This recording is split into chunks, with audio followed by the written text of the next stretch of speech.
So fast forward. So oop, I got a weird message here. Sorry about that.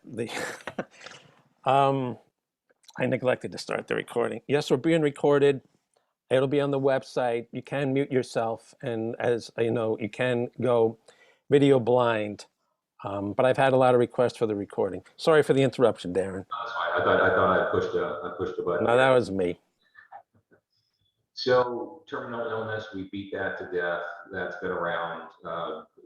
Even if you don't know you have it, if you have a policy that's somewhat current that Steve and I have helped you with, probably has it. Next is chronic illness. And I'll talk a little bit about chronic illness versus a long-term care rider. Very similar for today's conversation. We'll think of them generally the same. Chronic illness meaning the way they define it is you can't complete 2 out of 6 activities of daily living. So you're thinking about, feeding yourself, bathing yourself, going to the bathroom, getting from point A to point B, and then they lump in a cognitive disorder. We hear about dementia, Alzheimer's, what have you. So if you, are chronically ill, if you have a condition that satisfies these parameters, the same, scenario, if you have a policy with with this rider, then we submit the claim form to the insurance company, and very similar, they'll accelerate, again, back to the $1 million policy example, they'll accelerate benefits during your lifetime as long as you're chronically ill until you deplete the death benefit, or vice versa. You've depleted maybe half of your policy, then the balance, the other 500,000, gets paid to your beneficiary. Interesting. We use that a lot for people who maybe can't qualify for a traditional long-term care policy. I talked about long-term care a minute ago. Very strenuous underwriting, very difficult underwriting, more so even than life insurance. So there are some scenarios where someone can qualify for a life insurance policy that includes chronic illness and may not qualify for a long-term care, or just, I see this a lot with, my clients that also work with wealth managers, financial advisors. Financial advisors aren't necessarily the biggest proponent of insurance products. They are, very frugal with their clients' expenditures. So they want to see something more efficient. They may not want to see a long-term care insurance policy and a life insurance policy. So if there's a way to optimize that, pay a single premium that's actually more efficient, and you're still providing the same protection to the assets in the estate, that's been popular. And then one step further, and this is probably more rare, but there are some really good products out there that include this, is critical illness. What do we think of when we say critical? We're talking, a critical health issue, a heart attack, a stroke, cancer, end-stage renal disease, something of significance that's more of an acute catastrophic event that impairs your ability to live and probably is significantly impacting your life expectancy.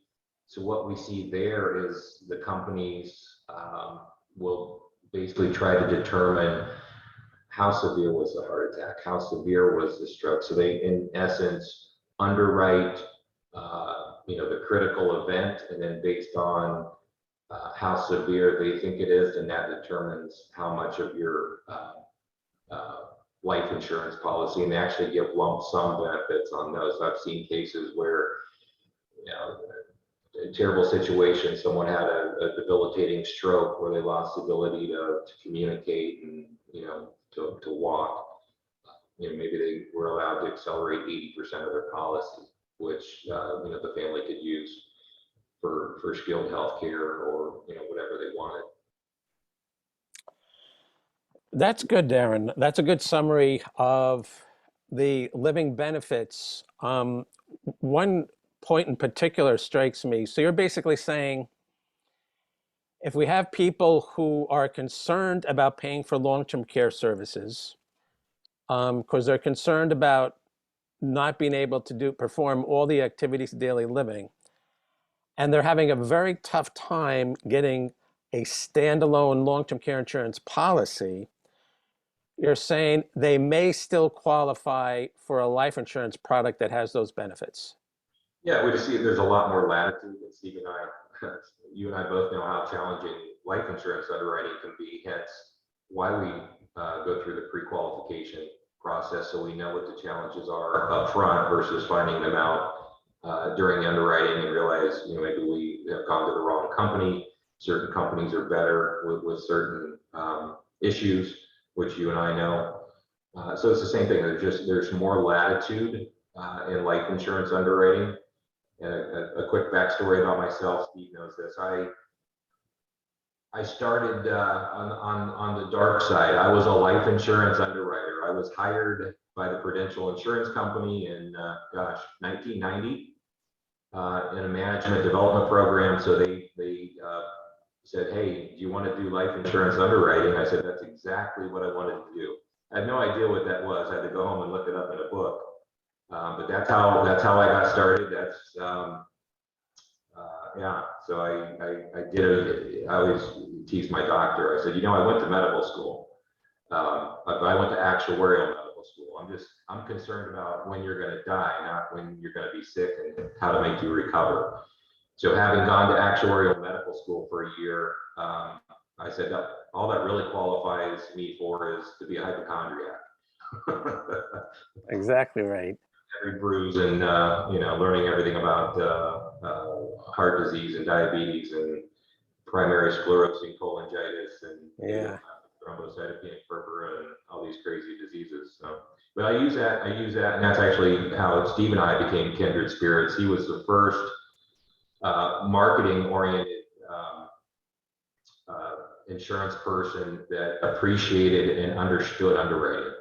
Most of your insurance advisors are just pure sales guys that are out there just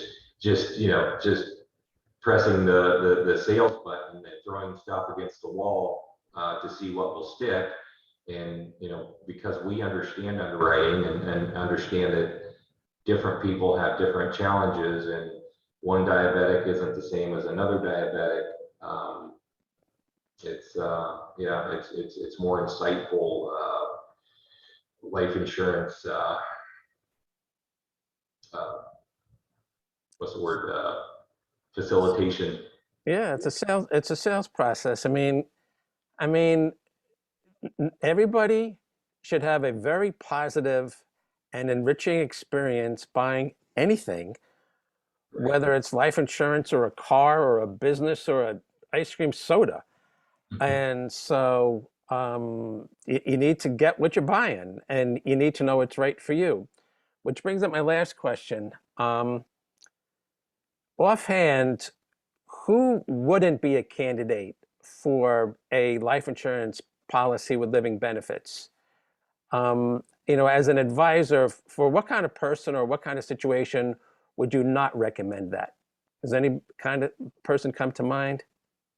Not particularly. Like I said, even though this is becoming more mainstream, there still is a finite number of companies that include definitely that include the chronic illness and the critical illness. But yeah, and there's still a handful that include the benefits without additional cost, which is key for our clients. If I can get a policy that's just a death benefit, or if I can get a policy that's a death benefit, provides chronic illness protection and critical illness protection, then it's a no-brainer if I'm paying the exact same cost. No, I get that. I get that. But if we have a client that says, "All right, well, I have a daughter that's 25 years old, or I have a daughter that's 20 years old, and I want my daughter to have life insurance to protect their family and so on, and I also want a policy that is going to develop a significant amount of cash over time." that might be a person for whom you wouldn't want to get a life insurance policy with living benefits, only because if the goal for that person is cash accumulation, guaranteed cash accumulation over time, then if they have a policy that has living benefits, there's going to be an extra cost inside the policy to cover those benefits. And that's going to take away from the cash accumulation. Yeah, yeah, and I know we have other scheduled seminars later in the year that will talk about specific Right, products and why this type of product might be right, amenable to this situation. But just for today's conversation, yeah, I mean, and there may be scenarios where, someone has a very significant health impairment where we can right, still coverage, but maybe the underwriter says, well, we're going to exclude, right, the accelerated benefits because we think there's too great of a risk for that. But yeah, and a lot of times I'll show people both. Like, here's one with, here's one without. But again, it's individual situation, it's individual circumstances, and look, if it's for business or if it's personal, death benefit may be the only concern. I mean, right. that may be the only thing. Like we do a lot of business planning where we're insuring a key person or facilitating a buy-sell agreement. They only care about death. I would, as an advisor, I would challenge them why they should be concerned about other things. But at the end of the day, if that's their only need, then yeah, then we'll do pure life insurance. And then it's, well, what type of life insurance? And is it term insurance? How long a period of time do you need protection? Exactly right. And that is the right point to end on. Life insurance is bought. It is not sold. Contrary to the way I was trained when I entered the business, it's not sold. People buy what they feel is in their interest. Our job is to educate them to the best of our ability and give them options and keep our clients in the driver's seat so they feel empowered to make the right decision for them. And then we help that along the way. And that's how they get to really experience the magic of life insurance. And as I mentioned in the beginning, there really is no other product that provides the combination of mental, emotional, and financial benefits that this product does. And that my goal with every client and every purchase is to have them appreciate that so that they can really be glad they made the purchase.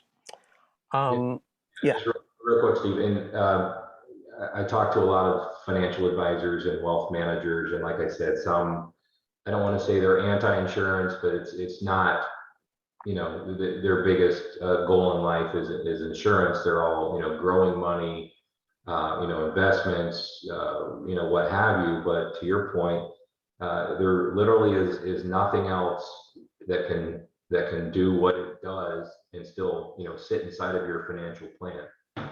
yeah. And I'll tell clients, I'm hopefully selling you something that you'll never use, and you're never going to be upset at me that you didn't use it. Right, but by the same token, it's the only form of insurance for which there will always be a claim as long Yeah, as they hold on to the policy. That yeah. is one of its many unique qualities. Okay, thank you, Darren. Thank you, Charlene. Thank you, everybody, for coming. Please stay tuned for notifications about our future programs. They'll be taking place on a monthly basis, and we look forward to seeing everybody at the next one in June. Have a great rest of your day. Thank you.